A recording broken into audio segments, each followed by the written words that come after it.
Igbo bụrụ ụzọ ọzọ ekene m dịka m si wee kọwaa na mbụ ịmụta nwa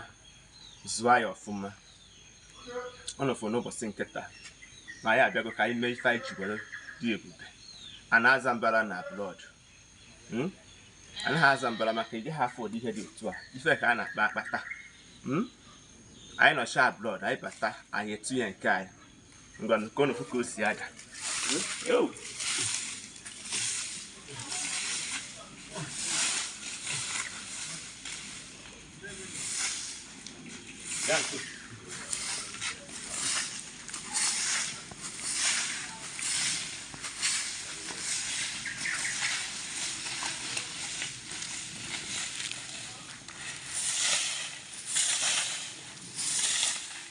Maazi-UC na-aza mbara agadi nwaanyị anaghị aka nka n'egwu ọ maara agba mgbe ọbụla akụnitere egwu ahụ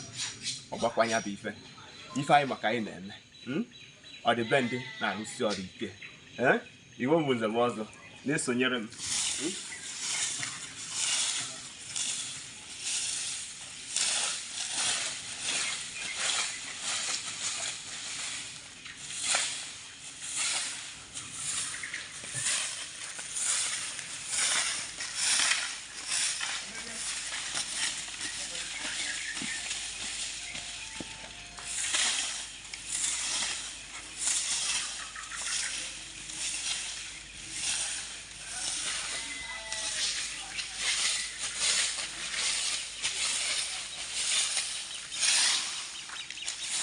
dịka esi wee zụnye anyị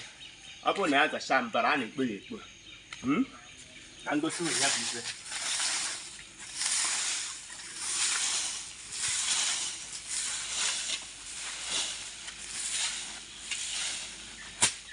anyị nwa na-eburu ụzọ n'ihe niile anyị na-akụzi lead by the example so ime ife ị na-akọwa ife ị na-eme ya eme so that ndị mmadụ nwee ike inye esonye ka anyị kpọọ mbara ezi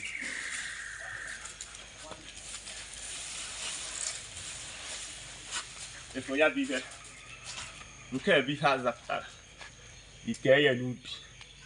maọbụ iwunyere ya na agbụgbọ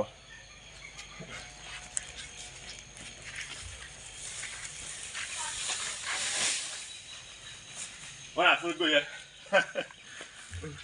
anyị nwa nọ na our ancestral home n'ụlọ be anyị ka anyị nọ were n'ife anyị na-eme ụmụnne m ife ozi a tụsa ya echefukwana isonye na my YouTube page tie m akara subscribe go and on your link notification bell oge ọbụla m nwejere ife ozi ka ije ebe ahụ ga-eme gị jee kere ya Igbo bụrụ nze m ọzọ asị m ndewo